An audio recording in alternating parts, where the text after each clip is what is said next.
ఏనా ఏమైంది? జ్వరంగా ఉందమ్మా, హెడేక్ వచ్చేస్తుంది ఫుల్గా, ఒళ్ళంతా నొప్పులు. అవునరా, సరే నేను వెళ్ళి కషాయం తెస్తాను, త్వరగా తగ్గిపోతుంది. ఏం అవసరం లేదు, మా ఫ్రెండ్ డాక్టరే, ఆడికి ఫోన్ చేస్తే మెడిసిన్ పంపిస్తాడు. వద్దు నాన్న, వాళ్ళు చెప్పివన్నీ మంచిది కాదు, లాంగ్ రన్ లో ఇబ్బంది అవుతాయి. నేను కషాయం తెస్తాను కదా. రాత్రి పగలు కష్టపడి ఎంబీబీఎస్ చేసిన వాడు ఇచ్చిన మెడిసిన్ కంటే 10th క్లాస్ ఫెయిల్ అయిపోయి నువ్వు ఇచ్చే కషాయం బెస్ట్ అంటావు. బాగుందమ్మా, అరే నిజంగా బాగుందమ్మా. బాగుందంటే ఐ లవ్ టమాటోస్. పచ్చి పండు తింటావేంట్రా? ఈ కత్తి తెగి చావట్లేదు, పదును పెట్టేసమంటే బాగుంది మంగ, చూడు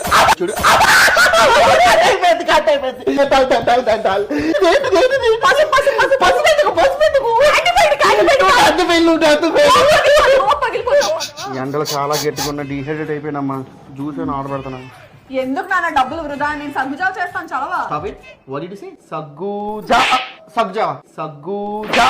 సగ్గుజావా చాలా చేస్తుంది, తీసుకొని రా.